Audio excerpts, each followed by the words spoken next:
But also let me focus on Atiku Abubakar. Atiku Abubakar has been contesting the presidency since 1992. Indeed, there is really no election since 1992 that he has not participated in. He ran against Abiola. In 1999, he ran first as governor, then as vice president. In 2003, he picked a form.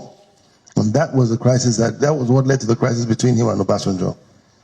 2007, he ran, I think he ran on AD or so. 11, he ran, he came back to PDP, right? He ran, was it 11? He ran in 11 against Jonathan.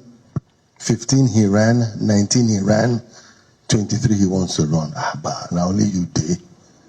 A time comes when you look at it and say, it's enough.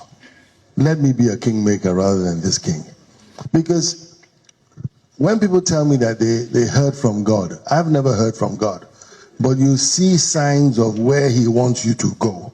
And if you keep on doing one thing or the same thing over and over again and it's not happening, then God is not with you. Leave this Abraham Lincoln story that he ran many times before he got it. He ran only 2 times and he got it. Right? So it's becoming ridiculous. And again, and this is why I respect people who say the truth. Look, we all want the same thing. What the North wants is not different from what the South wants. Right? But we all want a sense of belonging. That is the commonality between us. How do you justify, or how do we justify to our children that after 8 years of Northern leadership, we go back and have another 8 years?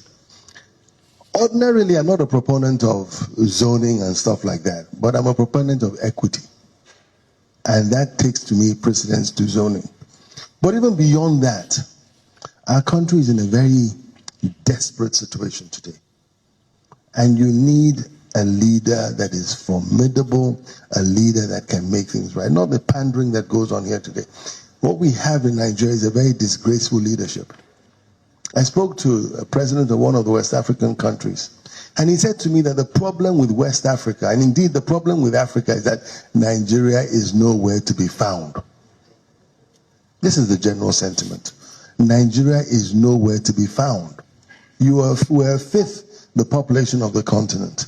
We are by far the most outstanding nation of the continent. But when they look, there's just nobody. This is the time to stand firm, because too much nonsense has gone on in this country. The Americans thought we would collapse by 11 or 14 or 15. They thought so.